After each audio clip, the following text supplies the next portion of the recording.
Part 89. Fortunate Young Gentleman. Author, Rong Xiao Rong. Chapter 882. The grassland was once the mortal enemy of the state of Chen, but that was only in the past. Today, the grassland is a friendly country of the state of Chen. In order to maintain peace with the Sushan people, the state of Chen even took the initiative to propose some conditions that were detrimental to the interests of the state of Chen and beneficial to the grassland. Therefore, the court planned to send envoys to the grassland, and the Shangshu Zhuoken was not surprised. The official of the Shangshu province looked into the Shangshu Fang and said to himself, "I don't know who the prime minister will send this time. This is a good job."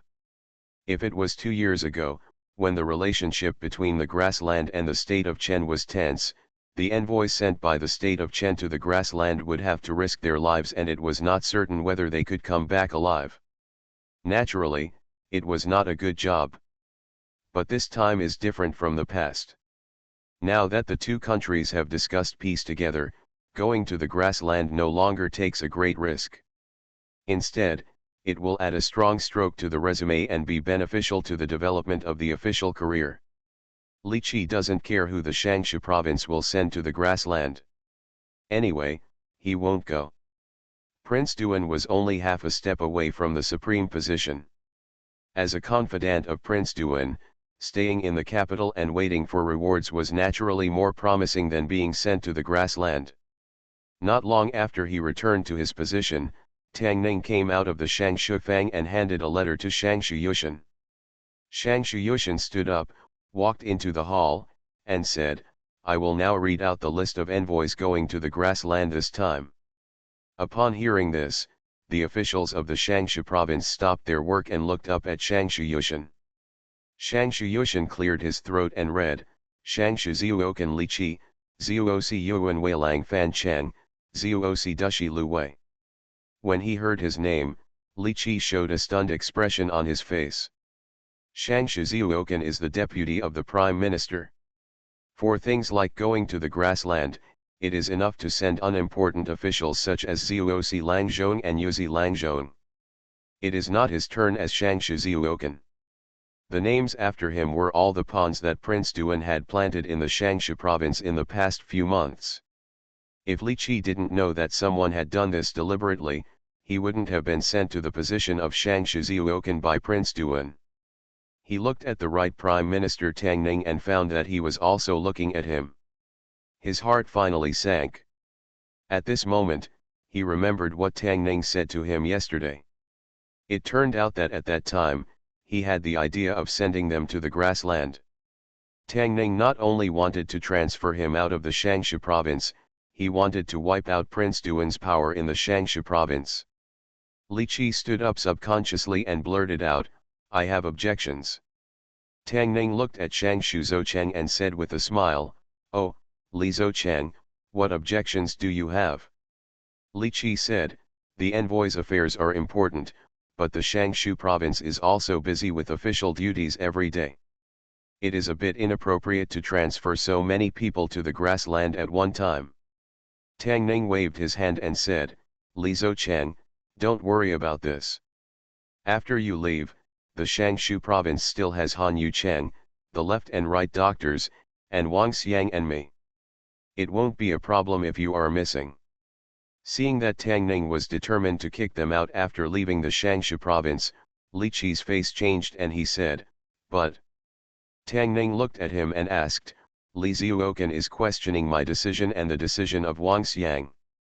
Although his tone was calm, it was full of an unquestionable majesty. Li Qi trembled and whispered, "I dare not." As a Beijing official, he knew very well that there were countless people in the court who had been defeated by Tang Ning, from small officials to prime ministers and princes. Although the right prime minister Tang Ning was handsome and gentle, he was definitely not as harmless as he looked.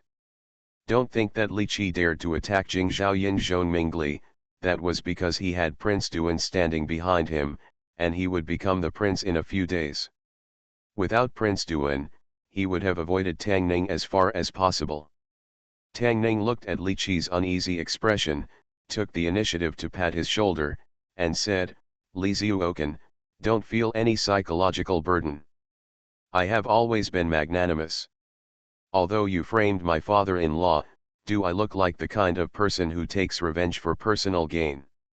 No, he is. Don't you see that Lu Feng, the former Minister of Rights, only impeached him a few words, and what happened? On Lu Feng's mother's 60th birthday, he reported all the officials of Prince Duan who went to Liu's house to give gifts to His Majesty.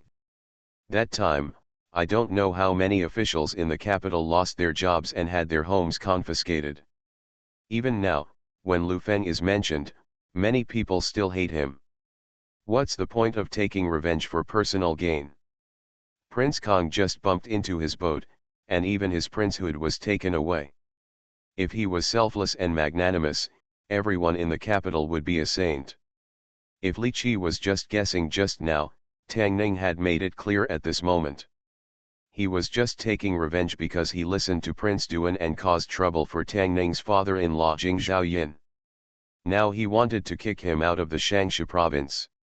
Although going to the grassland is also a good job, how can it compare with staying and waiting for Prince Duan's reward? Li Qi's face turned pale and he said in a trembling voice, "Tang, what are you talking about, Prime Minister Tang? How could I possibly frame an official appointed by the court?" Tang Ning suddenly laughed and said, "It's just a joke. Li Ziuoken is so nervous. I sympathize with Li Ziuoken and can't stand the heat of the capital, so I persuaded Prime Minister Wang to let Li Ziuoken go to the grassland to cool down. Why, don't you thank me?" Li Qi showed a smile that was uglier than crying, and said, "Thank you, Prime Minister Tang. No matter what, Tang Ning is the Prime Minister. In the Shangshu province, no one can disobey the decisions made by him and Wang Xiang. Although everyone knows that Tang Ning is taking revenge, his revenge is fair and justified, and no one can find fault with it." Shangshu Ziuoken Li Qi looked like his parents had died, crying. Although other officials in the Shangshu province began to work again, their minds were different. Those who were named like Li Qi and were to go on a mission to the grassland naturally felt sad. They thought that they would be able to rise to prominence in the future by holding on to the thigh of Prince Duan. Unexpectedly, before Prince Duan became the crown prince, they were sent to the desolate grassland. Although this job was not bad, at the critical moment when Prince Duan was about to accomplish his great event, staying in the capital was obviously more beneficial than going on a mission to the grassland.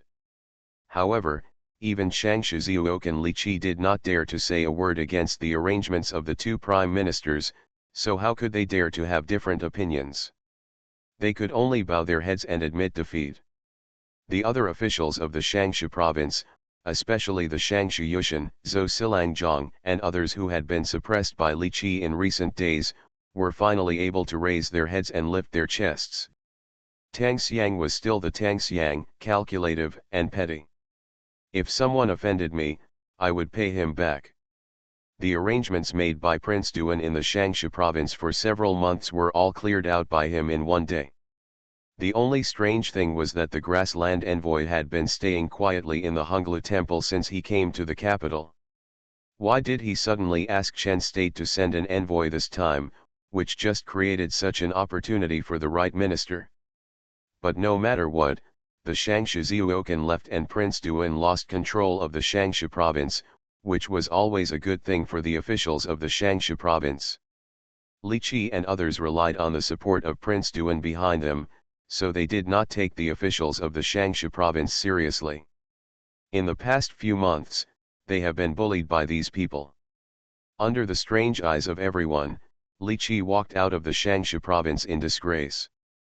He also had to report this matter to Prince Duan as soon as possible, but he didn't have any hope that Prince Duan would stand up for him. Prince Duan had already made it clear that he would not offend the Prime Minister for the time being. It was completely reasonable for them to go to the grassland as envoys. Prince Duan would definitely not confront the two prime ministers head-on because of this matter. Fortunately, the place of the envoy was the grassland, which was no longer as dangerous as before, and the weather was also very cool. Just treat it as a trip. The position of Shang Shizuokan was not small. When he came back, Prince Duan would surely not forget his reward. He walked out of the Shangsha province and saw the grassland envoys and the right Prime Minister Tang Ning walking side by side in front. Li Qi was still a few feet away from them and couldn't hear what they were saying. He only saw a grassland envoy nodded respectfully to Tang Ning, then stretched out his hand and made a gesture of wiping his neck. Seeing this, Li Qi seemed to realize something, his eyes suddenly widened, his body trembled, and his face gradually turned pale. Fortunate young gentleman. Author, Rong Xiao Rong. Chapter 883. At the gate of Shangsha province, the grassland envoy named Balu said in less than standard Chinese, "When will your lord go to the grassland? Khan misses you very much." After Chen state established diplomatic relations with the grassland, the Sushan tribe also sent envoys to the capital. However, when they arrived, Tang Ning happened to be in Guizhou province, and he only saw these envoys yesterday.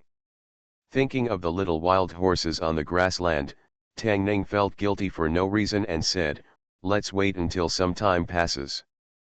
Fortunately, Balu did not continue this topic and instead said, "These people actually dare to go against the adults. Do we need to deal with them on the way back to the grassland?" When he spoke, he also made a gesture of wiping his neck. "That's not necessary. The men on the grassland were very aggressive." Tang Ning waved her hand and said, "Just don't make them comfortable along the way." Tang Ning admitted that she was stingy. Along the way, she had touched many lives directly and indirectly, but because of this incident, it was still a bit too much to let Li Qi and others die on the way to the mission. Moreover, if the envoys of the Chen state are destroyed in the grassland, the Chen state will definitely not give up just like that, and it will also cause big trouble for the little barbarian girl. Balu and others left. Tang Ning was about to walk back when she turned to look at Li Qi, who was not far away, and asked, "It's not time to go to office yet, where is Li Ziuokan going?" Li Qi looked pale and said in a trembling voice, "Xia, I am not feeling well and want to see a doctor." "Master Li's face is very pale." Tang Ning nodded and said, "Your health is important, go ahead, your fake official is here." Li Qi sniffed and smiled dryly, "Master Tang, what did you just say to the grassland envoy?" Tang Ning waved her hand and said, "I didn't say anything." Li Qi Theo, "Then why did they just?" As he spoke, he imitated Balu's action just now and made a gesture of wiping his neck. "Oh, you're talking about this." Tang Ning smiled and explained, "The roasted whole lamb on the grassland is a must-have. I just asked Envoy Balu to let you try this special dish on the grassland." Li Ziuokan, don't get me wrong. Li Qi looked at him in fear. How could he believe Tang Ning's lies? What about roasting a whole lamb? I'm afraid they will be the ones roasted when they get to the grassland, right? Why didn't he think that the peace between the grassland and Chen state was negotiated by the man in front of him with just one mouth? He must have an influence in the grassland that even His Majesty does not have. When people like them go to the grassland, wouldn't it be like a sheep entering a tiger's mouth and causing their own destruction? Li Qi left Shangsha province and came to Prince Duan's mansion in a daze, describing exactly what happened in Shangsha province just now. "What did you say?" Prince Duan grabbed his collar and said, "Tang Ning asked all of you to go on a mission to the grassland." Li Qi nodded and said, "Yes, and Xian Guan saw with his own eyes that he is very close to the grassland envoy. I am afraid that if Xian Guan leaves, he will never come back." King Duan slammed the table and said angrily, "How dare he?" Li Qi said, "Your Highness, Tang Ning has been to the grassland before. I heard that he has a close relationship with the current Khan of the grassland. Once we reach the grassland, it is their territory. It is not difficult for him to make us disappear without anyone noticing. If he really dares, wouldn't something fall on me?" A sneer appeared on Prince Duan's face, and he said, "You can go ahead. If he really dares to murder an official of the imperial court, Even if he is the prime minister, I can also make him unable to stand up. Li Qi's body trembled and he looked at Prince Duan with difficulty. Your Highness, then let's.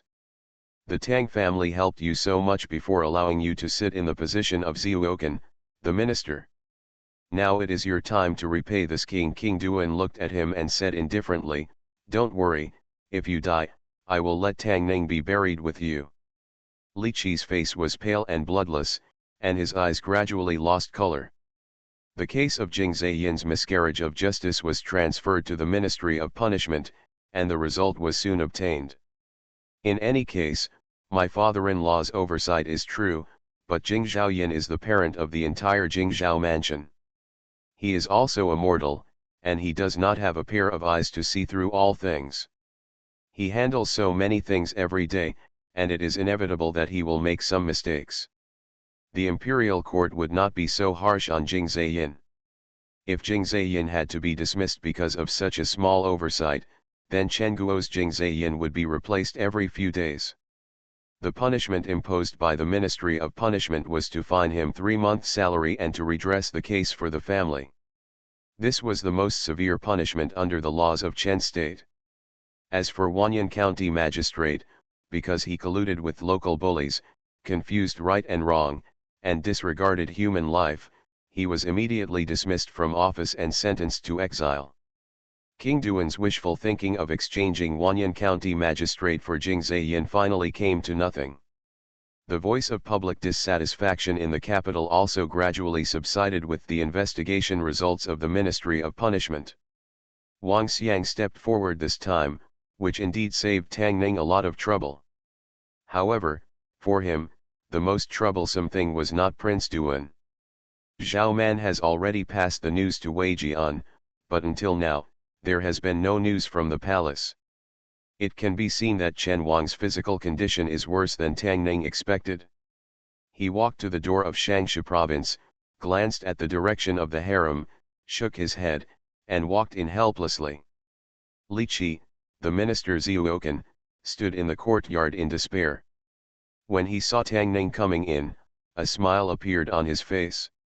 He stepped forward and said, I have met Prime Minister Tang Ning. Tang Ning glanced at him and said, it's Li Zhuoken. Your face looks ugly. Would you like me to ask the imperial doctor to come over and take a look at you? I will be leaving for the grasslands in a few days. It's not okay if my body collapses.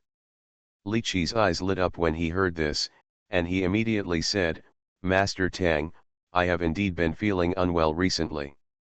I'm afraid I can't stand the bumps on the road. Otherwise.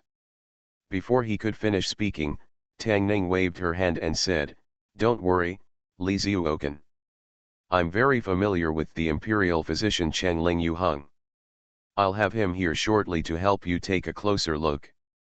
No matter what serious illness you have, any minor illness can be cured for you before departure. Li Qi's expression changed and he said, I'm here, I'm here.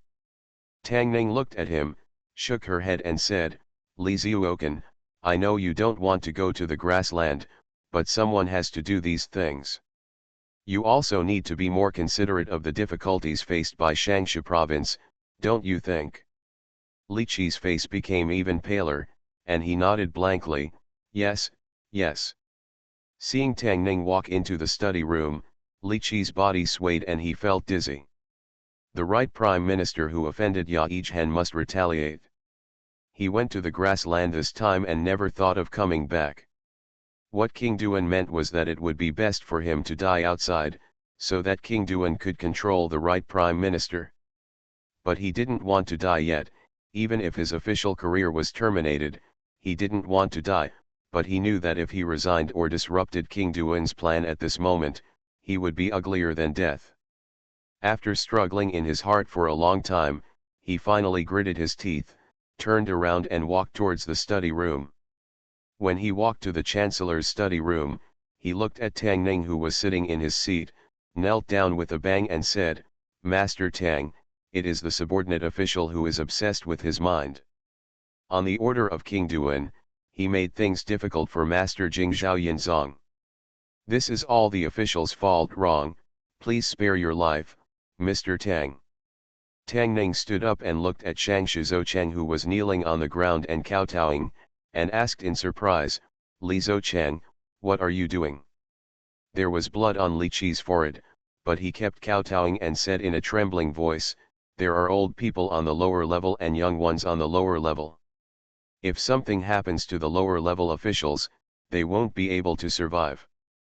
Please have mercy on Mr. Tang and put it down. Officials have a way out. Tang Ning felt helpless and walked over and said, Li Zhuoken, don't be like this. When will I take your life?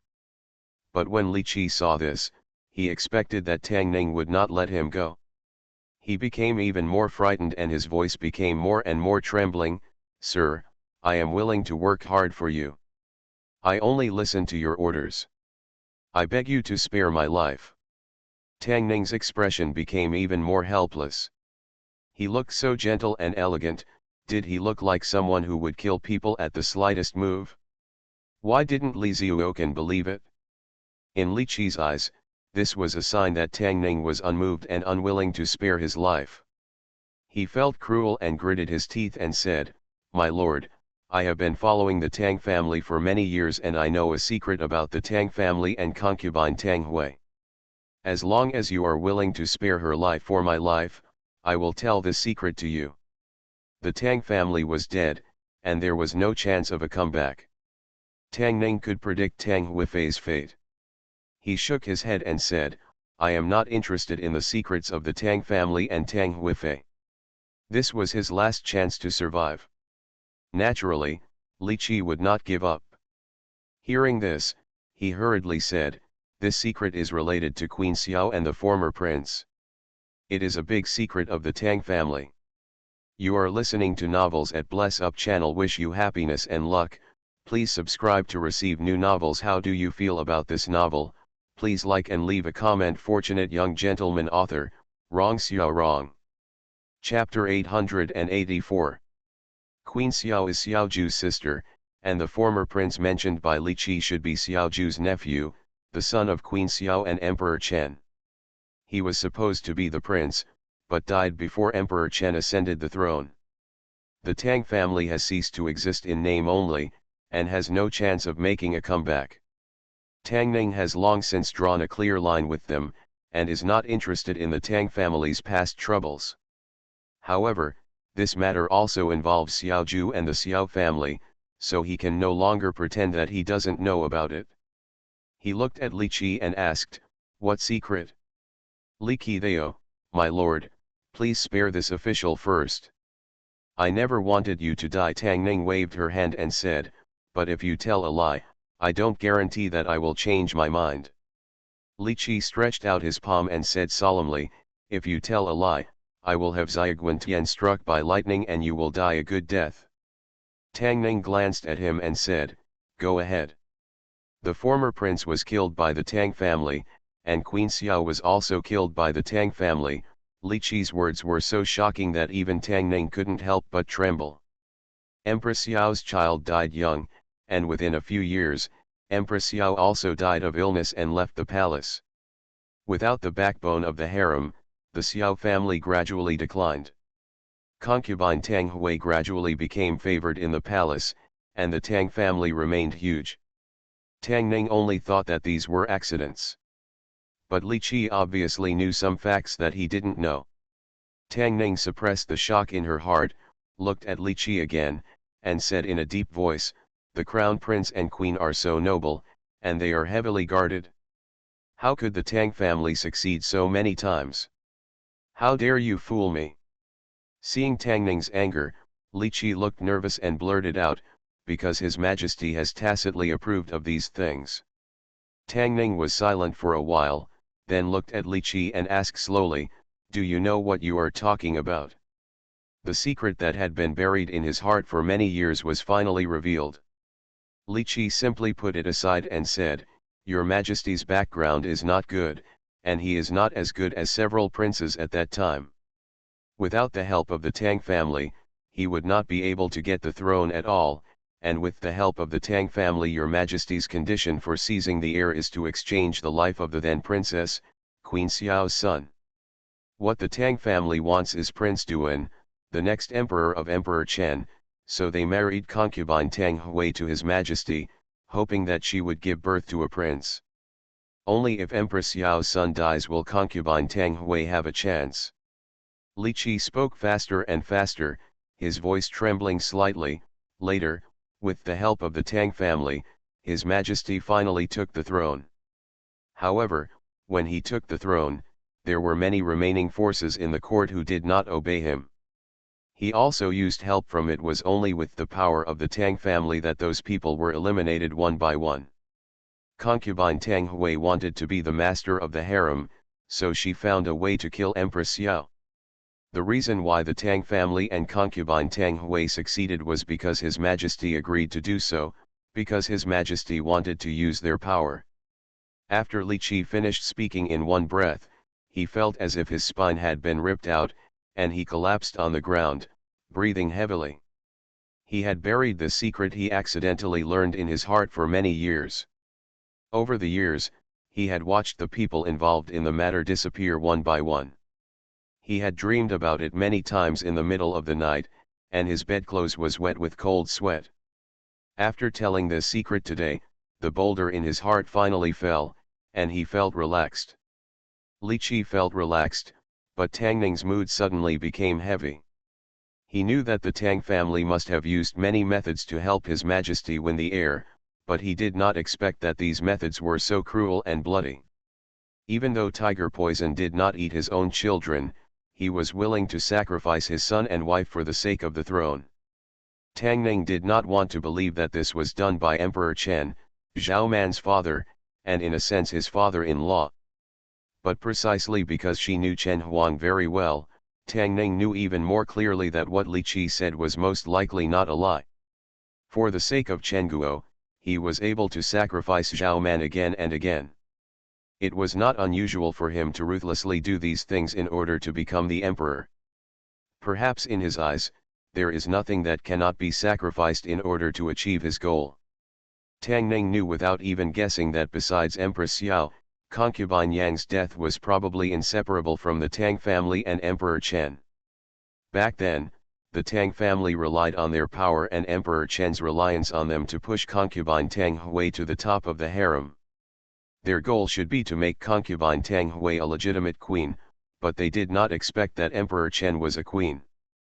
Tiger, negotiating terms with him is tantamount to seeking skin from a tiger. Concubine Tang Hui did not become the queen in the end, and the Tang family was suppressed after Emperor Chen completely consolidated the throne, until it fell to its current situation. Even in the past few years, Tang Ning was able to be so unstoppable and smooth in her struggle with the Tang family, and it was indispensable for Chen Huang's support behind her. He was taking advantage of Chen Huang's influence, so why wasn't Chen Huang using him? Emperors are ruthless, and there are many emperors in history who killed brothers, fathers, and sons. But to Tang Ning, that only existed in history books and read like cold words. Now that those icy cold words in the history books were happening around him, he just felt cold and empty. From his standpoint, he was not willing to believe that Chen Huang was such a cruel and ruthless person. Tang Ning finally looked at Li Qi and asked, "This matter should be the Tang family's biggest secret. How did you learn about it?" Xiao Guan also overheard what the Tang brothers said. Li Qi said, "They didn't know that Xiaoguan knew their secret, otherwise Xiaoguan wouldn't be alive today." He glanced at Tang Ning and whispered, "I only ask for the secret in exchange for the lives of my family." Tang Ning didn't remain silent for long, then nodded and said, "You stay there when you go to the grassland this time. When you get there, I will send people to send your family to the grasslands so that you can reunite." Li Qi knelt down again and said loudly, "Thank you, Prime Minister Tang, thank you, Prime Minister Tang." Although Li Qi was a man of Prince Duan, he didn't do anything extremely evil. Letting his family stay in the grassland was also a reward for him telling Tang Ning the secret. At that time, the only news received by the state of Chen was that Li Qi, the minister of the left, was unfortunately seriously ill on his way to the state of Chu and died. From then on, he would never appear in the state of Chen again. Tang Ning went home before the court was dismissed today. He was a little confused. When he walked to the door of his house, he saw Xiaoju holding the child in the yard, talking and laughing with Lu Ya. Xiaoju saw Tang Ning, waved to him, and said, "Are you or is about to turn 100 days old? You were not in Beijing when he was born, so you are lucky. If you don't prepare a generous gift this time, don't expect me to give you anything good next time your son is born." Having just learned that there was a hidden reason for Empress Xiao's death, Tang Ning looked at Xiaoju with a complicated expression. Seeing that Tang Ning looked unwell, Xiaoju said unhappily, "You are not so stingy. Come in with me, I have something to tell you." Tang Ning glanced at him and walked straight into the study. Seeing that he looked so serious, Xiaoju's expression became serious, too. He handed the child to Lu Ya and followed Tang Ning into the study. He walked into the study and looked at Tang Ning, saying solemnly, "What happened? Is His Majesty going to pass the throne to Prince Duan?" Tang Ning shook his head and said, "Not yet." Xiaoju breathed a sigh of relief and waved his hand, saying, "What is that? You are taking it so seriously, I was shocked." Tang Ning looked at him and said, "I learned some secrets about Empress Xiao's death today." Xiaoju's smile froze, and he looked at Tang Ning and said seriously, "What did you say?" Fortunate Young Gentleman. Author, Rong Xiao Rong. Chapter 885. In the courtyard of the Tang family, Lu Ya held the child and rocked him gently, but her eyes were looking at the study room with the door closed, and she was surprised. What important things do they have? Why did they talk for so long? When he comes out, Sister Lu will ask him. So Are You stood beside her, looking at the child in his arms, with a trace of envy on her face. Lu Ya looked at her and smiled, "You will have it sooner or later." She leaned close to Su Ru's ear and whispered a few words, and Su Ru blushed immediately. While the two women were talking and laughing, in the study, Xiaoju held a teacup in his hand, his face gloomy as water. Bang! He crushed the teacup to pieces, and the pieces pierced his palm, but he ignored it and stared at Tang Ning, asking, "Is this true?" Tang Ning shook his head and said, "Everyone who experienced these two events is dead. The only clue we can find is Yu Shanho. He was the imperial physician. He treated Empress Xiao, concubine Yang, and the Prince of Qin when they were seriously ill." Xiaoju stood up suddenly and said, "I'll go find him now." Too late. Tang Ning waved his hand and said, "Yu Shanho was involved in the Zhou family case and committed suicide in the prison of the Ministry of Justice last year." Xiaoju fell back into the chair, looked at Tang Ning, and asked, "Are you saying that everyone involved in this matter is dead?" Tang Ning said, "Except Tang Hui, Tang Qi, and concubine Tang Hui." Xiaoju didn't ask any more questions because Tang Ning had already given him the answer. The only people who died who were related to the incident were members of the Tang family. Even the Tang family could not do this. All the evidence pointed to the person sitting on the throne. Xiaoju walked out of the study without saying a word. Lu Ya walked up to him and was about to ask him. When she saw the blood on his hand, her face changed drastically and she asked, "What happened?" Xiaoju smiled and said, "I accidentally broke the teacup. It will be fine after a bandage." Tang Ning asked Qing'er to get the gauze. Lu Ya handed the child to Su Ru and bandaged Xiaoju herself. She looked distressed and couldn't help complaining, "You are so old, but you can cut your hand by drinking a cup of tea. Don't be like you in the future." Xiaoju just smiled and didn't argue. Because Xiaoju's hand was injured, the two sat in the Tang family for a while and left. Tang Ning walked to Su Mei's room. She was still studying the 10,000 Poison Sutra. Tang Ning walked to her and sat down, asking, "Can Tianrunju find intelligence from 20 years ago?" Su Mei shook her head and said, "Tianrunju has only been established for more than 10 years, and the intelligence network has only been established and improved in recent years. Most of the intelligence from 10 years ago cannot be found. She paused and said, "What's more, after my master returned to Beijing, he hid the power of Tianrunju, and even I couldn't contact it. The current Tianrunju is no longer the Tianrunju of the past." Tang Ning temporarily stopped thinking about the things that happened 20 years ago, frowned and said, "The 10,000 poison sect will not interfere in the restoration of Liang state. What else do Baijin and Gongsun Ying want to do? Although my master attaches great importance to the power of Wangu sect, she has never pinned all her hopes on it." Su Mei said, "She has made great plans in the capital over the years, and she has many things that even I don't know." She paused and said, "As for Uncle Gongsun, the elder sent a letter saying that she went to Yunnan. I think she should want to provoke a war between Yunnan and Guizhou and drag us into the water. The former grassland lost a second prince because of Gongsun Ying's instigation. With her ability to stir up trouble, it is not impossible to cause chaos in Yunnan. Qian is their future home. Tang Ning will not allow Gongsun Ying and Baijin to toss so much. When the matter in the capital is resolved, it is time to solve their problems."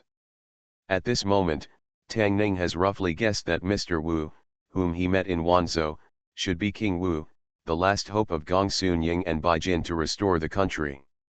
If Gongsun Ying and Baijin really lost their way, Tang Ning would not mind crushing their hopes like last time.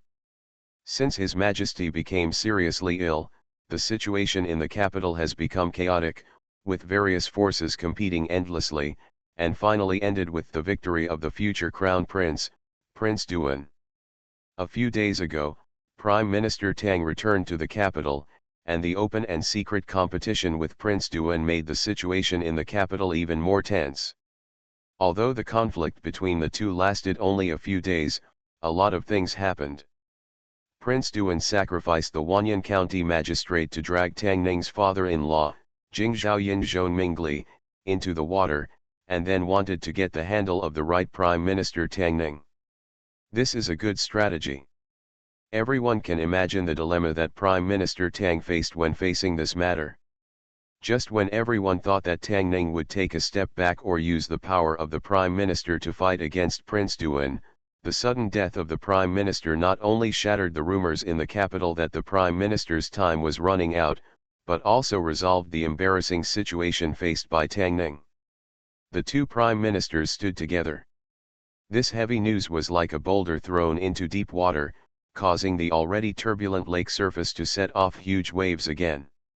What happened next once again proved that the saying that Tang Yuxiang was nitpicking was not groundless. The first thing he did when he returned to the Shangsha province was to kick out all the people that Prince Duan had placed in the Shangsha province during this period, including the Shangsha Zhuokan Liqi. In name, he was on a diplomatic mission to the grassland, but everyone knew that this was under the guise of a diplomatic mission to the grassland to make Prince Duan blind in the Shangsha province.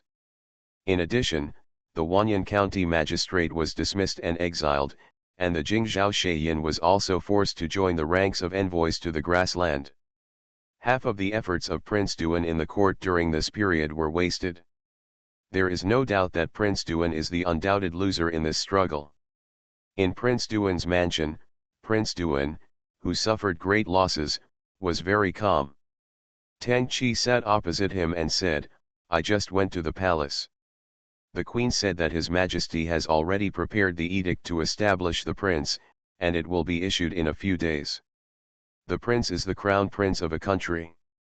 His role is not only to inherit the position of the emperor after the abdication or death of the previous emperor. When the emperor cannot handle the government for some reason, the prince has the power to govern on his behalf. Once the edict to establish the prince is issued and the ceremony of enthronement is over, Prince Duan can officially step into the East Palace and fully represent the government. At that time, he will exercise the power of the emperor. Not to mention a Jing Zhaoyin, even if he wants to resign, no one can stop him. There is a difference between the monarch and the minister. In front of the monarch, the minister is always a minister." A trace of cruelty appeared on Prince Duan's face, and he said, "Let you be proud for a few more days. The fact that His Majesty was about to appoint Prince Duan as the Crown Prince was not concealed deliberately, and soon everyone in the capital knew about it. Prince Duan had a long history of bad deeds, and the impression he had in the hearts of the people was extremely bad, but only His Majesty could decide who to appoint as the Crown Prince. They could only sigh for the right Prime Minister Tang Ning. He had made great contributions to the state of Chen, and even if he was given the title of king by splitting the land, people would not think it was excessive, but he had an irreconcilable conflict with the next emperor, and it was destined that there would not be a good ending. After the news of the appointment of the Crown Prince came out, the chaos in the capital not only did not stabilize, but instead tended to become more and more chaotic. The two prime ministers did not respond to this, but the officials of Prince Duan's faction were proud. However, those officials who were expelled from the capital by Prime Minister Tang left the capital before Prince Duan took office. It is unknown what they felt in their hearts. At the same time, some things that happened in the 16 Guards were also full of uneasiness. Establishing a crown prince is a national event. The 16 Guards have the responsibility of protecting the capital, and they are also nervous. Among them, the general of the West Gate Guard, Xiaoju, went to the West Gate Guard against his usual behavior, which was even more strange. Since the rebellion of the left and right Ximen Guards, His Majesty has merged the left and right Ximen Guards into one guard, with Xiaoju as the general. However, during this period, General Xiao was newly married and immersed in the gentle countryside, and had no time to take care of the Ximen Guards. As a result, although the Ximen Guards were imperial guards, they were like a pile of loose sand inside. I don't know why he suddenly entered the Ximen Guards and intervened in the affairs of the guards when his beloved son was about to be 100 days old.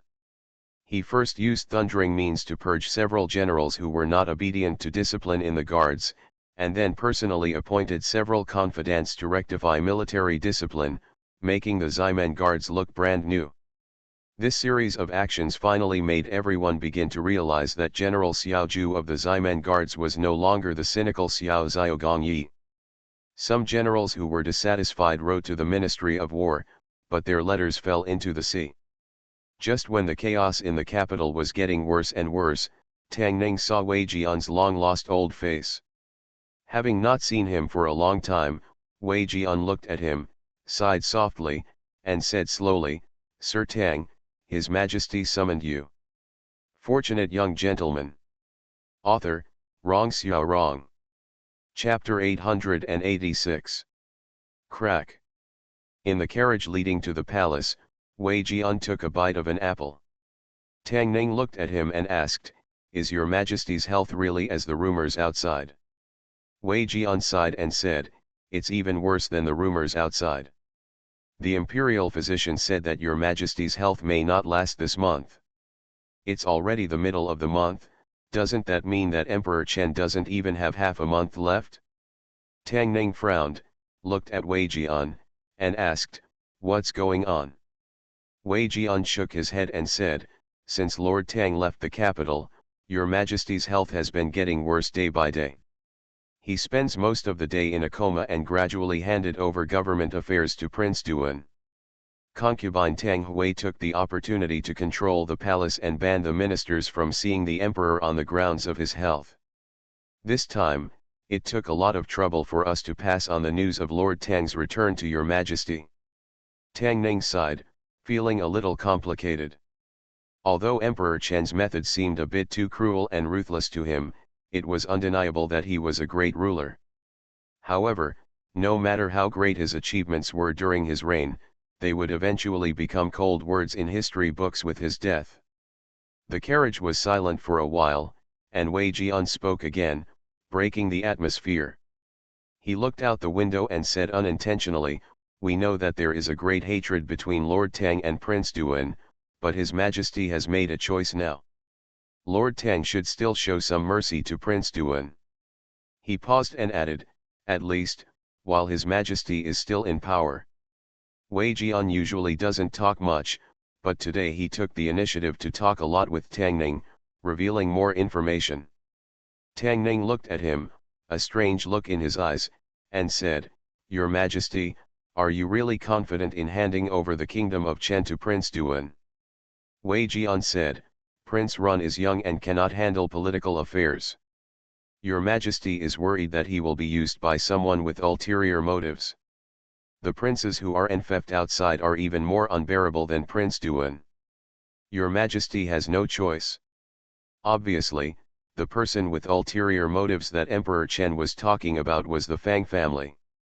Zhao Yuan was young. If he was made emperor, he would not be able to suppress the powerful ministers in the court. Secondly, Emperor Chen was afraid that the Fang family was too powerful.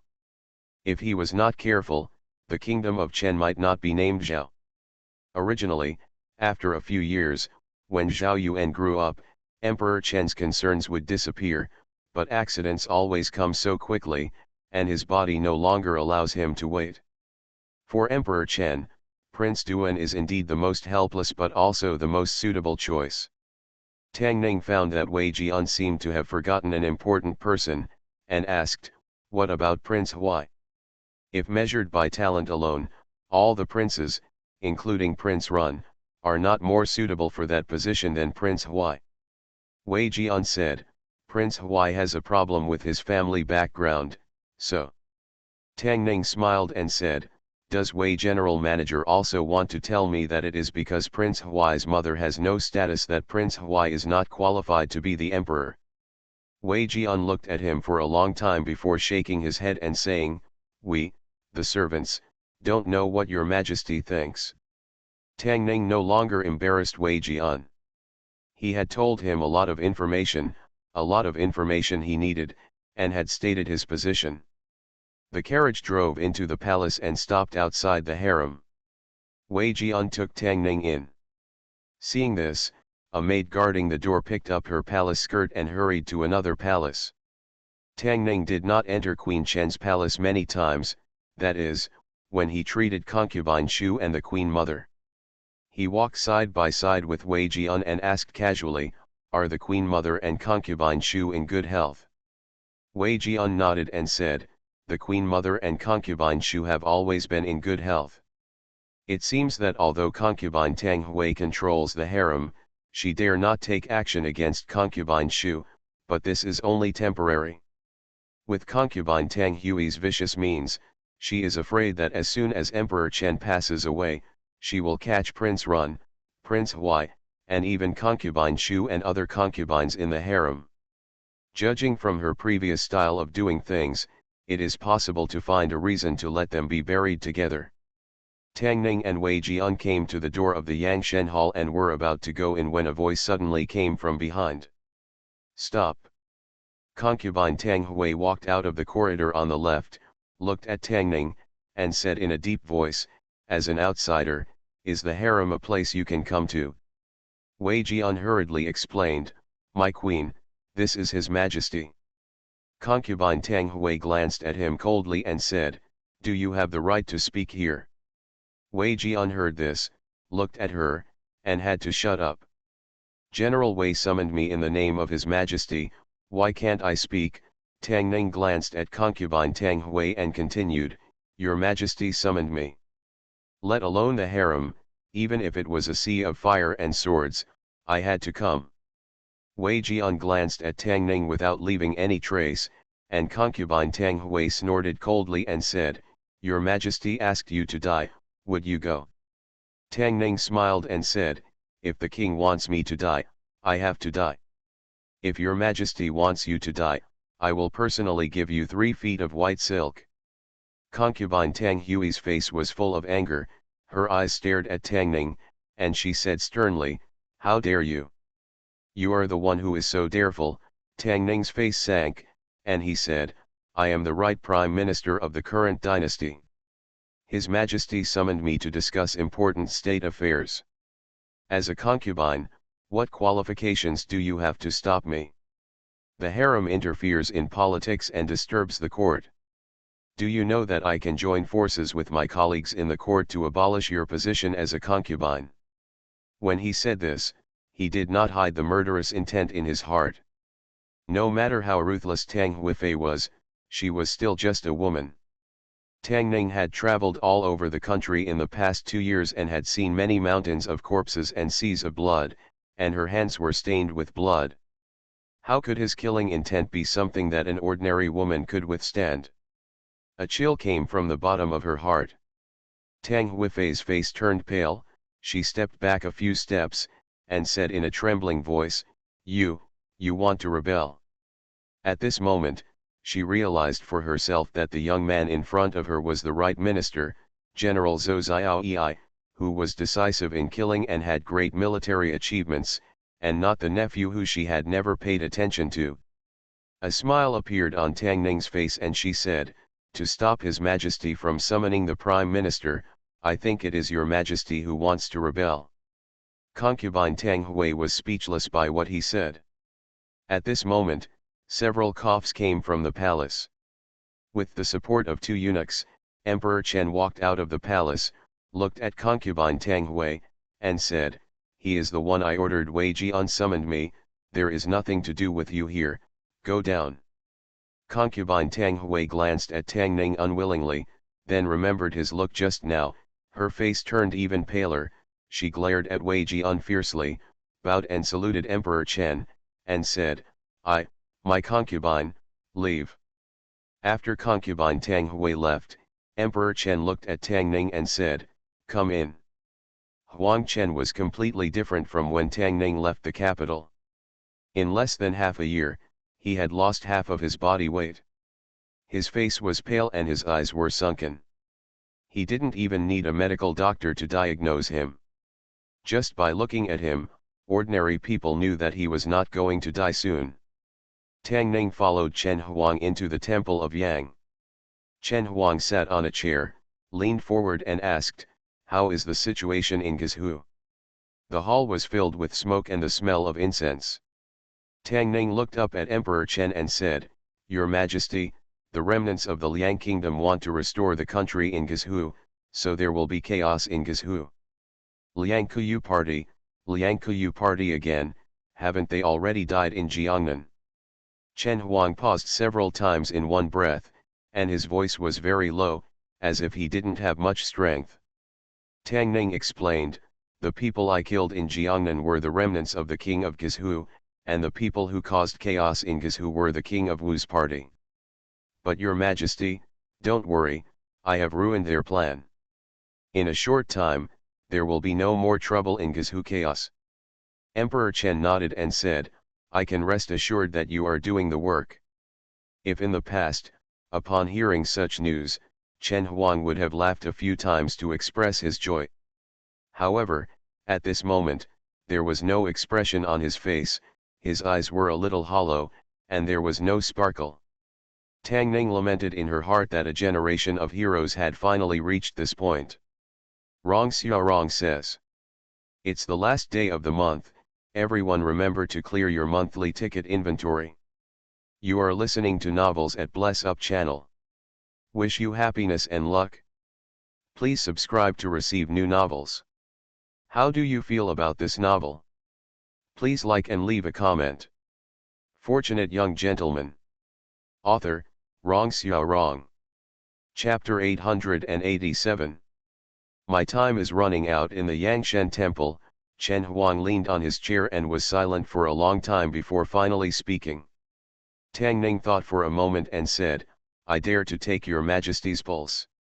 Chen Huang slowly stretched out his hand, with a hint of hope deep in his eyes. Although Tang Ning was not an imperial physician, he was able to cure concubine Shu and repeatedly solve difficult illnesses that even an imperial physician could not solve. If there was still a possibility of survival, who would give up hope of living? Ordinary people are like this, not to mention that he is the emperor and Chen Guo is powerful. Why doesn't he want to see more of these great rivers and mountains? When Tang Ning put her fingers on Chen Huang's wrist, she knew that Chen Huang was exhausted. His pulse was very weak and could not even be felt without checking carefully. Tang Ning had only learned some medical skills. He might be better than ordinary doctors, but he was still far from being comparable to the imperial doctors. He just had more knowledge than the imperial doctors, and he did not have the ability to rejuvenate or revive the dead. Tang Ning withdrew her hand from Chen Wang's wrist without saying anything. The glimmer of hope in Chen Wang's eyes was quickly extinguished. Emperor Chen asked, "Has my time limit come?" Tang Ning did not answer, and Chen Huang did not ask further questions. He just lowered his head and said, "Everyone will die." I thought I had been prepared for it, but only then did I realize that I can never be prepared for this kind of thing. Tang Ning said, "Your Majesty must follow the imperial physician's orders and may be able to continue for some time." Chen Huang struggled to wave his hand and said, "It's just a matter of hanging on, what's the use of continuing for a few days?" After saying these words, he seemed to be a little tired. After a while, he said, "Although I am going to die, the country cannot be without a king for a day. I have already established an edict and am preparing to appoint King Duan as the crown prince to replace me. Government, what do you think?" Tang Ning cupped her hands and said, "It is not easy to criticize the matter of establishing a crown prince as a foreign minister. What's not to criticize?" Chen Huang twitched his lips and said, "I know, you must think that I am a foolish king. I didn't. I know you have." In fact, Tang Ning did, but she was still a little embarrassed to be exposed by Emperor Chen in front of her, so she had no choice but to keep silent. Chen Huang did not continue this topic and spoke again. "Actually, half a year ago, when King Kong was Zaofan, I saw King Duan's performance on the altar. I was completely disappointed with him and decided to pass the throne to Yuan'er. As long as give me another 5 years, and I will be able to completely stabilize Chen's domestic and foreign affairs, and give him a peaceful and prosperous age."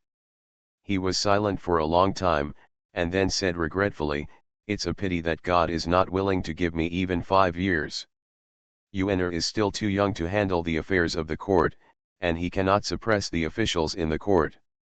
If someone holds him hostage to hold the government hostage, it will be a disaster for Chen Guo and the court. The most important thing is that Yuan'er, although is filial, he does not have the talents of an emperor, nor does he have the heart of an emperor. Although Prince Duan is not a good prince, nor a good person, he is more suitable to be emperor than Yuan'er." Tang Ning thought that Emperor Chen was terminally ill and unconscious, so she made the foolish decision to pass the throne to Prince Duan. Unexpectedly, although he was about to die of illness, his thinking was clearer than anyone else. Although Zhao Yuan wanted to be the emperor, his motives were impure. Being the emperor was just a process to achieve his dream of a harem, not a goal. 3 years old is considered old, and 7 years old is considered old. Zhao Yuan's character has already been formed. If there are no major changes in the future, his character will not change much. Tang Ning was Zhao Yuan's husband and his biggest helper on the road to seizing the throne, but he asked himself, and he didn't think Zhao Yuan could govern a country well. The most likely possibility is that after Zhao Yuan succeeds to the throne, concubine Fang Shu and the Fang family will control the government. This kind of control, even if it is not a control that can cover up the sky and bring disaster to the government, is certainly not what Emperor Chen wants to see. Compared with King Run, the Tang family has declined after King Duan's death. Regarding him, Emperor Chen did not have the same concerns as King Run. Although Tang Ning is not the emperor, he can understand Chen Wang's mood and understand his thoughts. Precisely because he is not an emperor or a member of the royal family, he has to stand on his own side. His side is that King Duan can never sit in that supreme position. Tang Ning didn't ask Chen Huang why he didn't choose Prince Huai. He already knew the inside story of what happened back then and knew that this was a very stupid question. "I have no choice." Chen Huang looked at him and said, "I know that you and the Tang family have a life and death feud, but the Tang family has fallen into such a situation, and the hatred in your heart should have been extinguished.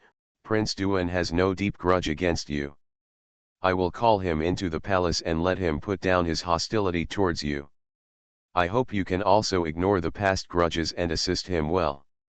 A wry smile appeared on Tang Ning's face at the right time and she said, I'm afraid His Highness Prince Duan will not agree. A few days ago, he wanted to kill my father-in-law. Emperor Chen coughed and said, I will give you a dragon whip to beat the emperor unconscious and the ministers who are sycophants. If you see the emperor, you will not be polite.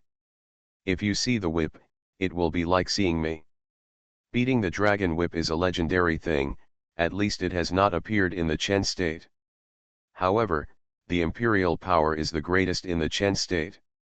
It is said that it can beat the emperor unconscious and the ministers, but if the emperor is willing to go all out, he does not care whether he will be violated.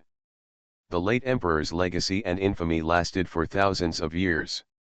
This dragon-beating whip is just a pile of scrap metal. Based on Tang Ning's understanding of King Duan, he doesn't seem like someone who follows rules. Tang Ning knew what Emperor Chen meant. Although he passed the throne to Prince Duan, he was still worried that the world he had managed with great difficulty would be defeated by Prince Duan. He wanted to use Tang Ning to contain Prince Duan, and at the same time, he also wanted to use Prince Duan to contain Tang Ning. Even if Tang Ning was powerful, he was still a minister after all, and a minister was a minister. He could not do anything to the emperor. Although Prince Duan was the emperor, Tang Ning had the dragon whip entrusted by the previous emperor, so he did not dare to attack Tang Ning easily. Tang Ning glanced at Emperor Chen and sighed in his heart. He never forgot to use the art of checks and balances that he was best at until his death. Tang Ning bowed and said, I will do my best to live up to your Majesty's trust. Emperor Chen waved his hand, and two eunuchs came forward and helped him up. Emperor Chen closed his eyes and said, I am tired, you go down. Tang Ning bowed and said, I will take my leave. Two eunuchs helped Emperor Chen to bed to rest. Tang Ning and Wei Jian left the hall and closed the door. Wei Jian bowed to him and said, Thank you, Lord Tang, for speaking for us when concubine Tang Hui was here just now. Tang Ning smiled and said, General Manager Wei is too polite. We are all friends.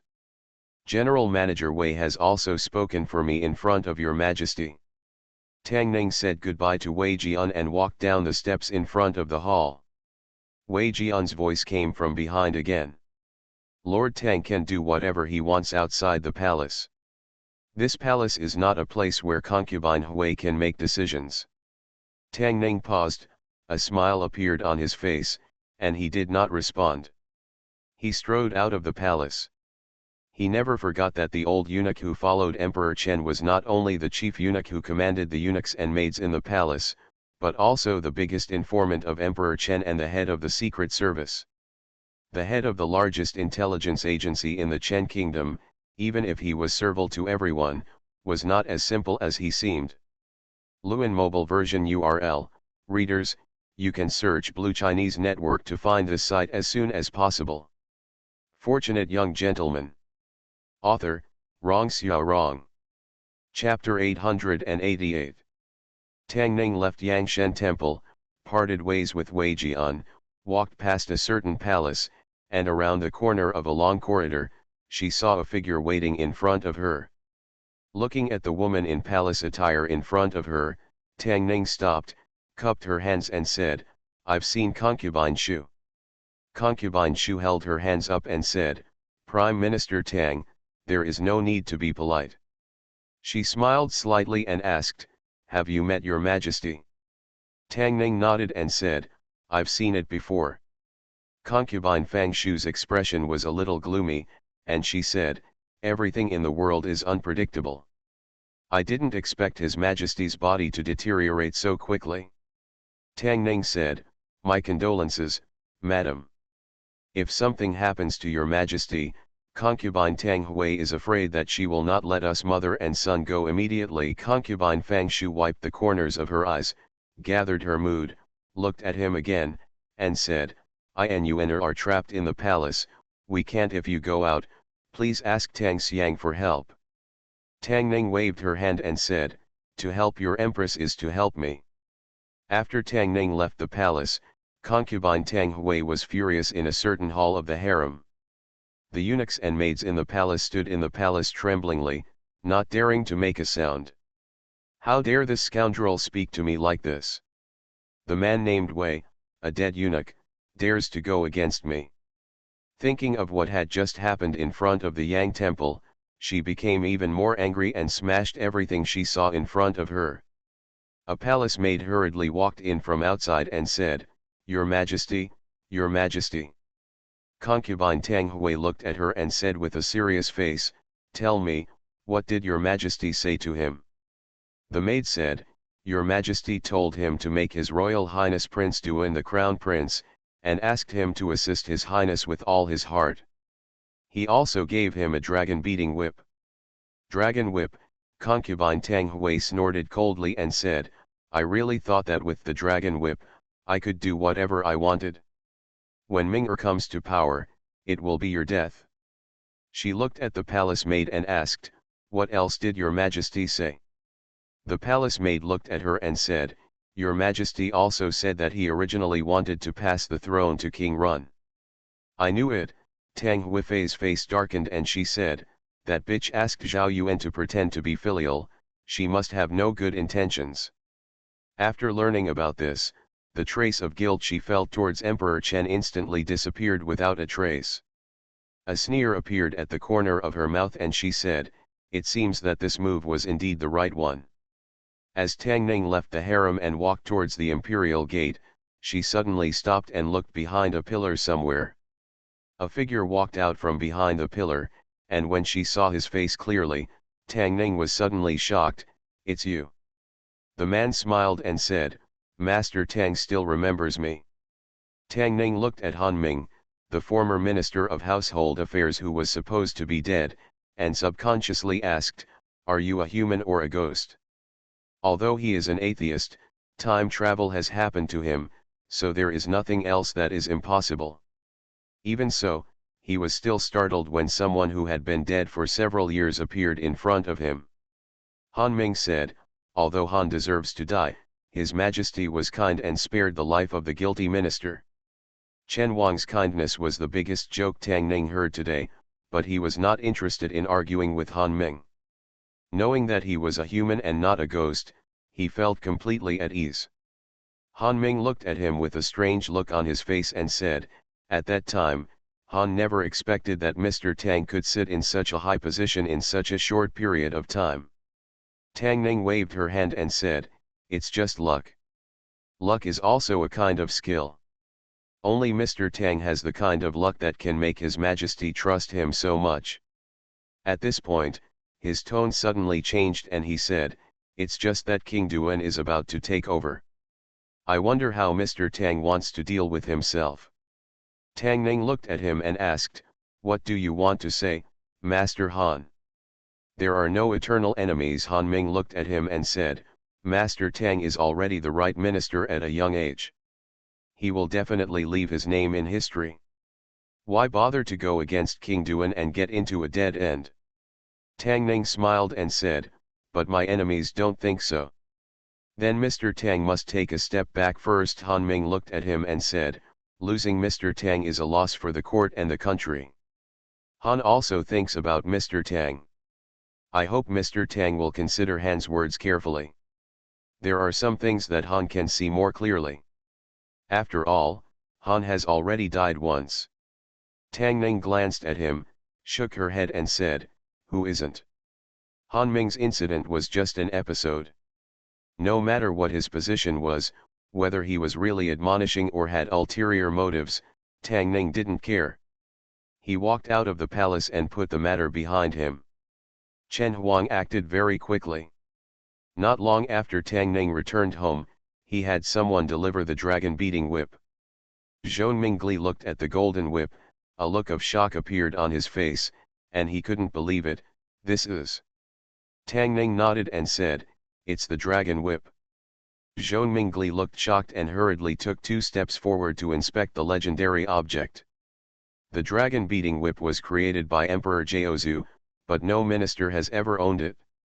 Legend has it that anyone who owns this whip can beat down the emperor and beat down treacherous ministers. Only ministers with high virtue and high respect cannot own it. When Zhou Mingli was carefully looking at the dragon whip, a duo walked in with a large bag in his hand. When he saw the whip in his hand, his eyes lit up and he said, "Brother Tang, this golden whip is so beautiful.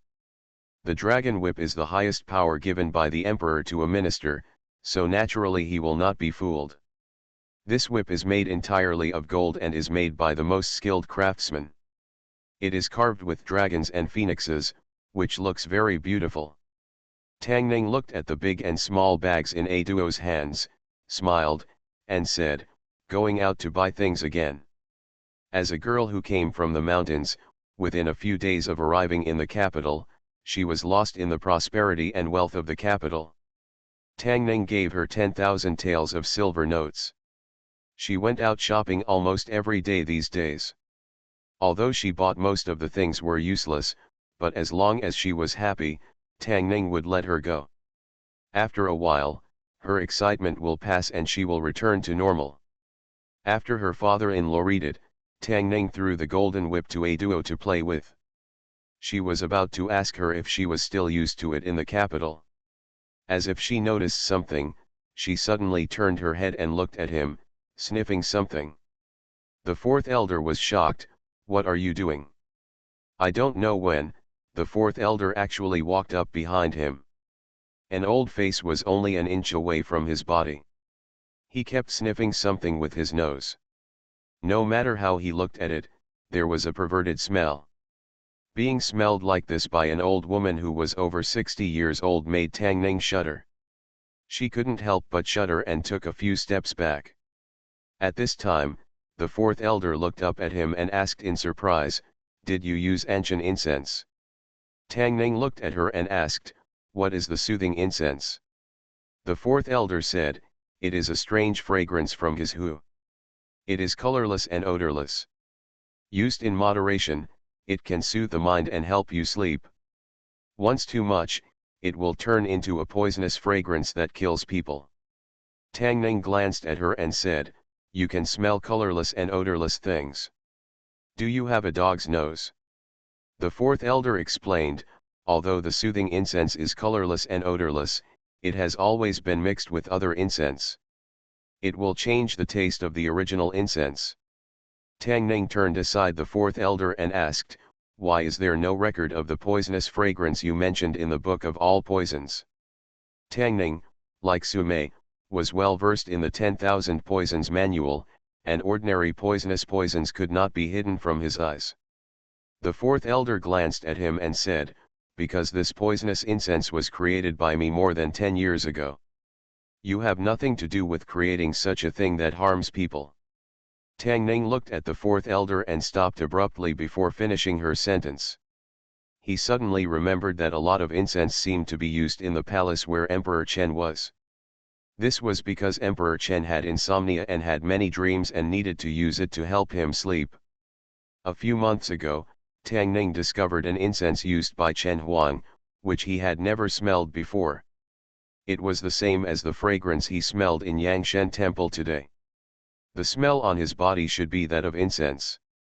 Tang Ning had always thought that it was just a rare spice sent as tribute from foreign countries, and she didn't suspect anything. Now it seems that Chen Huang has been using a lot of the soothing incense mentioned by the fourth elder in the past few months. In other words, he is not seriously ill, but poisoned. Fortunate young gentleman. Author, Rong Xiao Rong. Chapter 889. After recovering from this shocking news, Tang Ning looked at the fourth elder again and asked, "Are you sure you didn't smell it wrong? Do you want to smell it again?" The eighth elder came over and said, "Xinyi's nickname is Poison Woman. If she said it was a calming incense, it must be a calming incense." It was rare that the eighth elder was willing to speak for the fourth elder. It seemed that the fourth elder's attainments in poison techniques were indeed very deep. Tang Ning knew that Emperor Chen had been troubled by insomnia for many years, but he was not sure whether Emperor Chen used a large amount of calming incense to help him sleep because he himself did not know that an overdose of this substance was poisonous rather than medicine, or was deliberately poisoned. If it was the former, then he was probably the most tragic emperor in the history of the Chen kingdom. Other emperors either died of old age or died of illness, only he was killed by his own actions. But for now, it is not important why he was poisoned. What is important is whether this poison can be cured. Tang Ning looked at the fourth elder and asked anxiously, can the poison of the tranquilizing incense be cured? That depends on how serious the poisoning is, the fourth elder said. The tranquilizing incense is originally a medicine, not a poison, but medicine is 3-point poisonous. Any kind of medicine can be fatal if taken in excess. If the poisoning is not serious, no treatment is needed and it can heal on its own. If the poisoning lasts too long and the poison penetrates into the bone marrow, even if the antidote is taken, it is difficult to recover to the state before the poisoning. Tang Ning thought for a while and said, poisoned for half a year, during this half year, I used tranquilizing incense day and night. The fourth elder looked at Tang Ning and said, then he should have died a long time ago. Tang Ning said, not dead yet, but soon. The fourth elder said, in half a year, the calming incense can kill people even with the smallest effective dose every day. He hasn't died yet. Either he has stopped using it before, or other miscellaneous things have been mixed into the calming incense. Chen Huang has relied on this kind of incense to fall asleep for a long time, and it is unlikely to be interrupted. So the calming incense he used was not pure. I didn't expect that buying a fake one would have such a benefit. Otherwise, I'm afraid Chen Huang would not last until the day Tang Ning came back. Tang Ning looked at the fourth elder again and asked, I just want to ask one question, can he be saved? Yes, the fourth elder nodded and said, as long as he is not dead, he can be saved. The calming incense was originally configured by the fourth elder, and naturally no one knew it better than her. Tang Ning learned from the fourth elder that as long as he stopped using the calming incense, Chen Wang's health would not continue to deteriorate. As long as he took good care of himself, his body would slowly recover. However, he had been poisoned for too long, and all his functions had been greatly damaged. It was impossible for him to recover to the lively state before the poisoning. But who was Emperor Chen? He was the king of a country. The doctors around him were all experts in health preservation. With all kinds of methods, it was not a problem to help him prolong his life for 10 or 8 years. Of course, the premise was that Emperor Chen was willing to put down the affairs of the court. If he worked hard to manage the government as he did before, he would really die in a few months with his current physical condition. The antidote should be prepared as soon as possible, and Emperor Chen should be notified as soon as possible to stop using the tranquilizing incense. Tang Ning was about to enter the palace again when Qing ran in from outside and handed a letter to Tang Ning, saying, son-in-law, there is a letter for you. The concierge said it was sent by a little girl. Little girl, Tang Ning took the letter, but did not open it directly. He checked it and found that there was nothing wrong with it, so he opened the envelope. The words on the envelope were very beautiful, and Tang Ning was very familiar with them.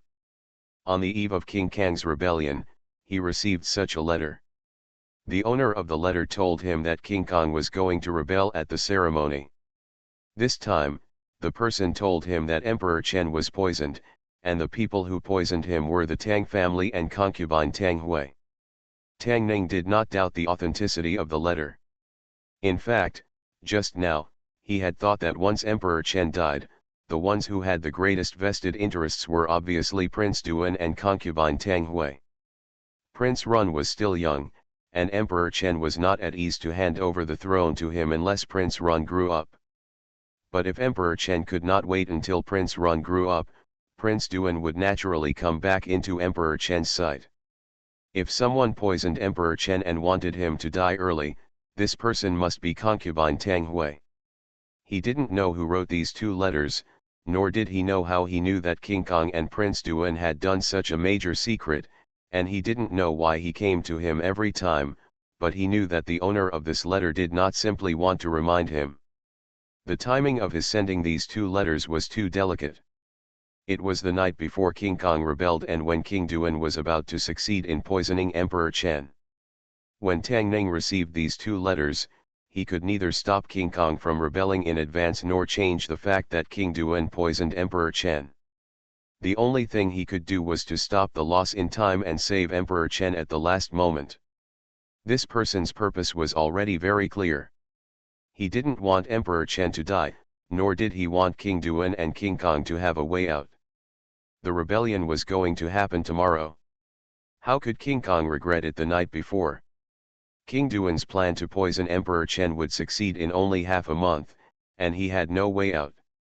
Of course, it could also be that Tang Ning was judging others by his own standards. Others might just happen to know about these two major events, but were unwilling to risk their lives and get involved in this vortex, so they could only ask Tang Ning for help. Before the truth of the matter came to light, all kinds of possibilities were possible. For some reason, a person's shadow suddenly appeared in Tang Ning's mind. Prince Kong rebelled and was imprisoned, and Prince Duan poisoned Emperor Chen. Once the truth is revealed, they will not have a good ending.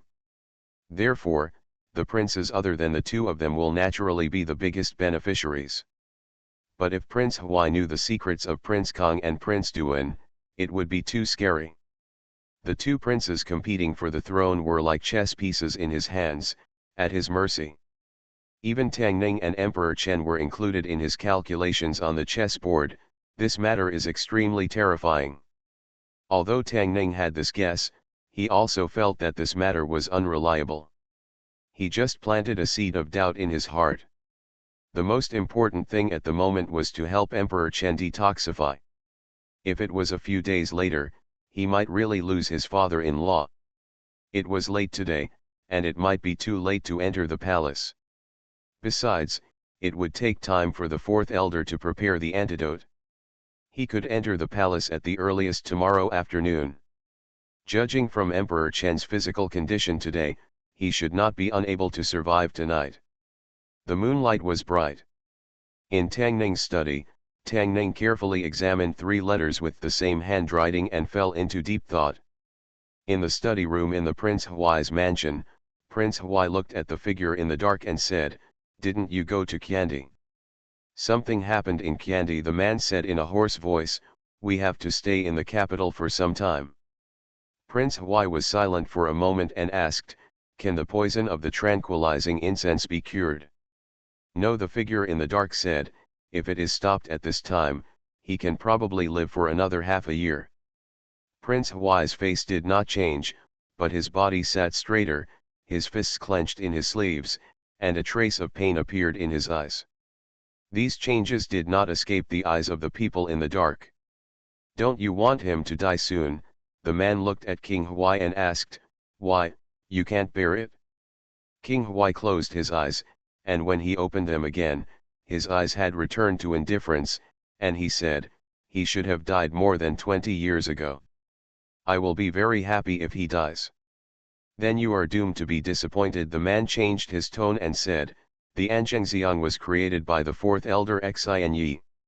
She is now with Tang Ning. With her, that person can live for at least 10 years. The expression on King Huai's face remained unchanged, but the clenched fist in his sleeve quietly loosened. "Okay," he said calmly, "letting him die like this is a bit too easy for him. Many times, living is more painful than dying." The man heard the coldness in his words in the dark, and couldn't help feeling a little cold in his heart. After a long time, she suppressed the fear in her heart and said, "I have helped you for so many years. After the matter is done, don't forget what you promised me."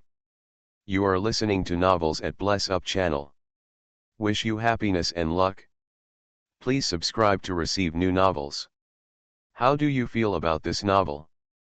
Please like and leave a comment. Fortunate Young Gentleman. Author, Rong Xiao Rong. Chapter 890. The antidote for Anchengxiang was not easy to prepare.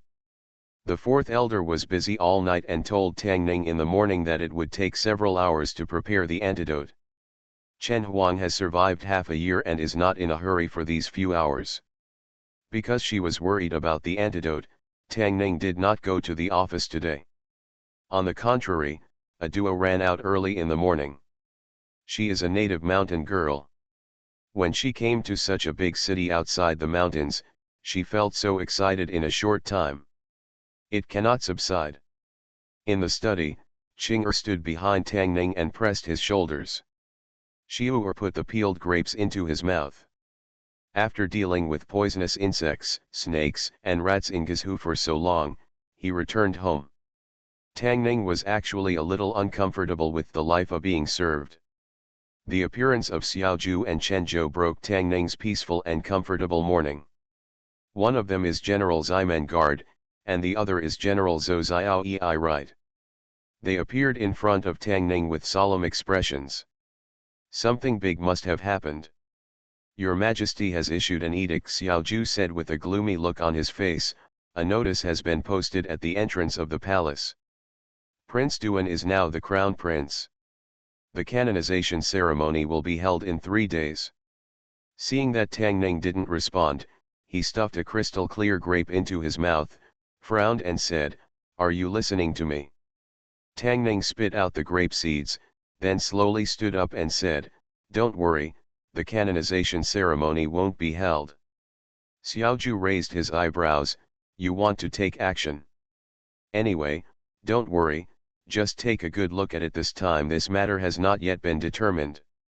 Otherwise, something unexpected might happen." Tang Ning does not plan to reveal more to Xiaozhu for the time being. The crime committed by King Duan and concubine Tang Hui was the same as King Kang's. In a sense, it was more serious than King Kang's last time. King Kang's rebellion was his own fault, and concubine Zhang Xian did not know about it, so her fate was just to be thrown into the cold palace. But concubine Tang Hui is different. She is the absolute mastermind of the poisoning of Emperor Chen this time, and the Tang family must also be involved. Once a thorough investigation is carried out, the capital will surely encounter a bloody July. It would take about 2 hours for the fourth elder's antidote to be ready. It was already afternoon at that time, and it was still early. After Xiaozhu left, Tang Ning and Chen Zhou walked out of the Tang mansion and told him some things. Suddenly they saw a person ran towards Tang mansion. Tang Ning had some impression of the middle-aged man. He was the shopkeeper of a store owned by the Tang family. When he saw Tang Ning, he immediately stepped forward and said anxiously, "Sir, it's bad, something happened to the store." Before Tang Ning left the capital, she handed over all the stores to Princess Anyang. Princess Anyang had a great reputation in the capital. Logically speaking, no one should dare to cause trouble in the store. Even if there was something wrong with the store, he should go to Princess Anyang. Tang Ning looked at him and said, "Speak slowly, which shop had an accident and what happened?" "That rouge shop on East Street." The shopkeeper said, "Ah, something happened to Miss Aduo." Tang Ning gave Aduo 10,000 taels of silver for shopping, and also gave her a sign. With that jade sign, she could make purchases at any store under Tang Grenzai without paying any money. In the past few days, various places in Beijing had the shopkeepers of big stores all know her.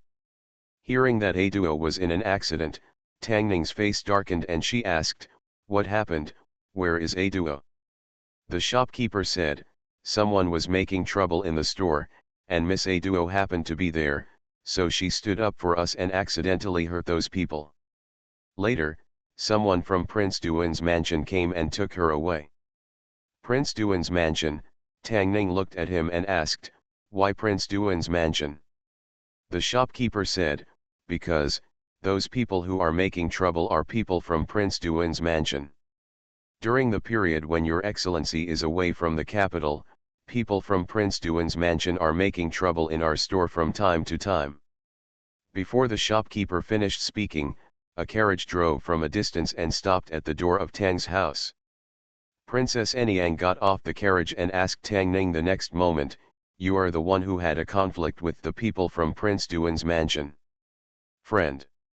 Tang Ning nodded, whispered a few words to Chen Zhou, got on Princess Anyang's carriage, and said, "Go to Prince Duan's mansion." "Hey, wait a minute." Princess Anyang followed Tang Ning up and said, "Why are you going to Prince Duan's mansion?" Tang Ning said, "I need someone." "Don't be so impulsive." Princess Anyang looked at him and said helplessly, "You don't know yet, but His Majesty has already issued an edict to establish Prince Duan as the crown prince." Tang Ning asked, "What about the prince?" "You." Princess Anyang looked even more helpless and said, "Although you are the prime minister, you can't openly oppose the prince." Tang Ning did not continue the topic, but looked at Princess Anyang and asked, "During the time I left the capital, Prince Duan's people often made trouble in the store." Princess Anyang sighed and said, "Since the first month after you left, they have often come to find trouble. At that time, King Duan had almost taken control of the government, and I did not dare to conflict with him." Tang Ning handed over the shop to Princess Anyang because she was worried that if he was not in the capital, the officials and dignitaries in the capital who had enmity with him would take their grievances elsewhere. At that time, Prince Duan had almost been abandoned by Emperor Chen, so he did not consider Tang Ning's plans within the range. But what he didn't expect was that Chen Wang's physical condition took a turn for the worse, and Prince Duan came back to the stage. Princess Anyang could suppress the powerful people in the capital, but she couldn't suppress Prince Duan. Seeing that Tang Ning had no intention of turning back, Princess Anyang continued to persuade, "Prince Duan is already the prince. His Majesty is seriously ill and cannot govern. After the crown prince's canonization ceremony, he will be able to exercise the power of the emperor on your behalf. Don't be impulsive about this matter, we should take a long-term approach." Tang Ning did not take Princess Anyang's words to heart. Not to mention that the canonization ceremony of Prince Duan could not be held, even if he had nothing to do with Emperor Chen's poisoning and was the real crown prince, it did not mean that he could touch Tang Ning's people. If it hadn't been for the discovery of the fourth elder and the letter Tang Ning received, and the canonization ceremony of Prince Duan being held at the same time, there would have been a coup that swept the entire capital. Seeing that Tang Ning was still unmoved, Princess Anyang could only spy. At most, she would arrive at Prince Duan's mansion, and then she would mediate. She thought that Prince Duan would not go too far for her sake. When Tang Ning and Princess Anyang rushed to Prince Duan's mansion, there was a different scene inside Prince Duan's mansion. Half of the guards in the mansion were protecting King Duan behind him, and the other half were surrounding a young girl. What was strange was that dozens of grown men surrounded a young girl, but they only dared to surround her, tremblingly. "Don't dare to step forward." There were several people lying on the ground next to the little girl. Their faces were black and they were foaming at the mouth. They looked very miserable, which was why they did not dare to step forward. King Duan hid behind others and broke out in a cold sweat. Today is one of the most important days in his life. His father issued an edict early in the morning to confer him the title of prince. He has been waiting for this day for 20 years, and the joy in his heart is naturally indescribable. As soon as he received the news, he held a banquet at home and invited his party officials in the court. As soon as the banquet was set, servants came to report that they had captured a woman who might be related to Tang Ning. If it weren't for Tang Ning, perhaps he would have seen this edict conferring the crown prince 2 years ago. The person whom King Duan hated the most was naturally Tang Ning. It was precisely because he hated Tang Ning so much that he stopped Tang Ning's family back and launched various attacks on his stores in Beijing after Tang Ning left. The woman injured the palace guard and was brought back outnumbered. Prince Duan originally wanted to make her suffer a little, so as to avenge some of his grudges against Tang Ning in advance. But he didn't expect that just as he was about to be tortured, those people fell to the ground one by one before they could get close, with their faces turning blue and foaming at the mouth. This strange situation really frightened him. King Duan looked at the guards in front and said angrily, "What are you doing standing still? There are so many of you, are you still afraid of a woman?" Prince Duan was now the crown prince, and disobeying his orders would be disrespectful. The guards looked at each other and looked at the woman surrounded by them, and a cruel expression began to appear on their faces. Fortunate young gentleman. Author, Rong Xiao Rong. Chapter 891. Duo looked at the guards from Prince Duan's mansion who were surrounding her, and a look of regret began to appear on her pretty face. Of course, what she regretted was not provoking these people. As a Gu woman, she would not be timid because of the strength of her enemies. She just regretted that she should not have caused such trouble to Tang Ning. When Tang Ning's face appeared in her mind, the figure she wanted to see also appeared in front of her. Stop! Princess Anyang passed Tang Ning, walked forward quickly, and stood with the duo. Seeing the situation in Prince Duan's mansion, she was secretly glad that she went to Tang Ning first instead of her father. She originally wanted to use Prince Fu to force Prince Duan to release her, but the situation in front of her made her unable to wait at all.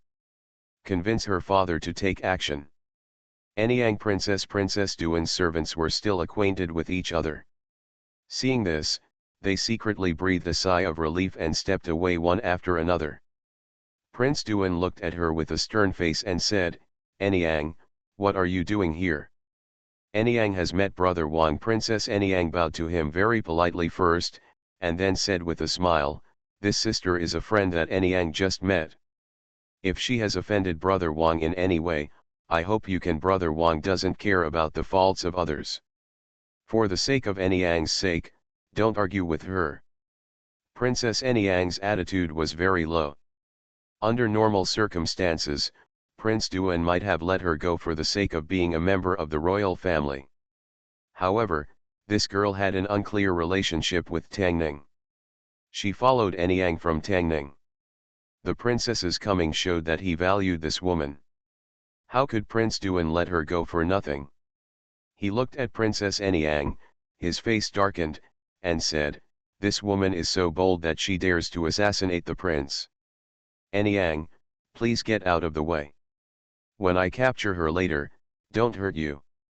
Princess Anyang's expression changed, and Prince Duan took off the label of assassinating the prince, and the matter completely changed.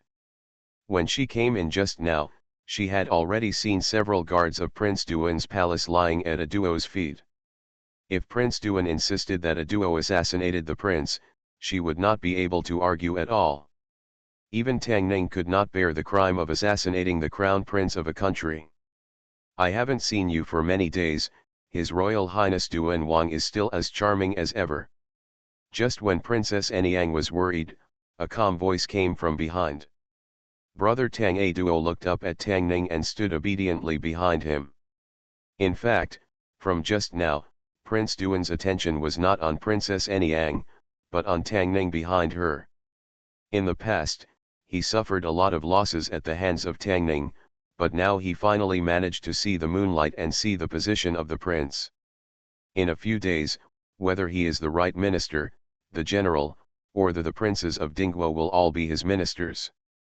He was looking forward to seeing Tang Ning's expression at that time, but the calm expression on Tang Ning's face at this moment made him angry. He is already a prince, why does the man named Tang still have such an expression? The crown prince was about to be crowned. In these last few days, Prince Duan didn't want to cause trouble, so he suppressed the anger in his heart and gritted his teeth and said, "Why did Yuxiang Tang come to Prince Duan's palace?" Tang Ning looked at A Duo and said, "I heard that the servants of Prince Duan's mansion kidnapped my sister, so I came here to ask for her release from your highness." King Duan looked at A Duo and asked, "Is she your sister?" Tang Ning said, Sister." "What a courage!"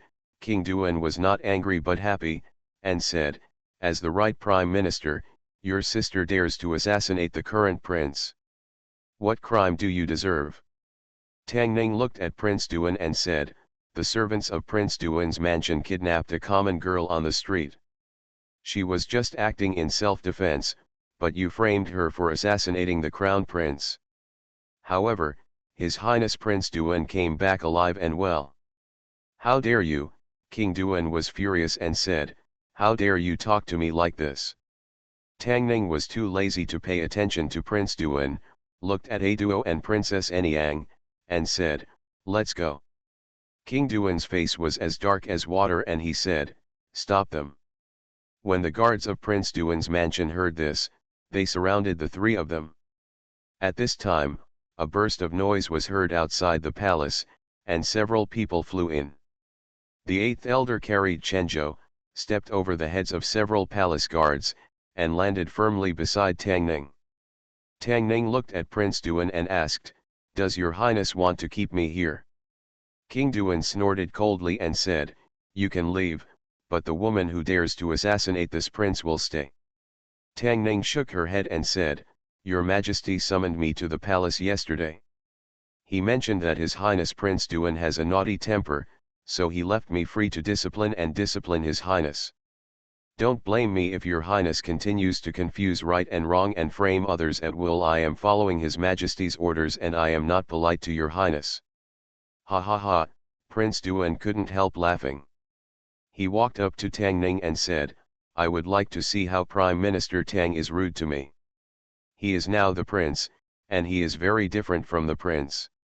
Let alone the Prime Minister, even Prince Huai and Prince Fu, who are also princes, are still ministers in front of him."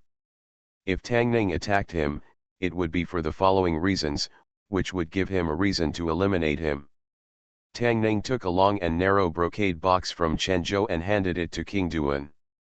Prince Duan subconsciously took it and was stunned, not knowing what Tang Ning meant by this move. "Do you want to bribe him?" King Duan sneered in his heart. The conflict between him and Tang Ning had long been irreconcilable. If he really wanted to bribe him, he would be humiliating himself. "It's just that I don't know what's in this box." King Duan holds it with both hands and feels extremely heavy. Tang Ning opened the brocade box and took out something from it.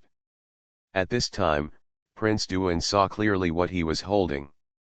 This object looked like a weapon, about 3 feet long, 2 fingers thick, and seemed to be made of gold, like a sword but not a sword, like a mace but not a mace. The craftsman in the palace did not cut corners at all. This dragon whip was made of gold, and it weighed at least 20 pounds. With this weight, it was not easy to swing with one hand, and it was not suitable for fighting on the battlefield, but it was perfect for hitting people. Tang Ning raised the golden whip in his hand and said loudly, "This is the dragon whip bestowed by your Majesty. It is used to hit the tyrants and the treacherous ministers. The prince has no moral integrity, reverses right and wrong, and slanders and frames people. Today, I will use this whip to teach the prince on behalf of your Majesty." Before he finished speaking, the whip shadow had fallen.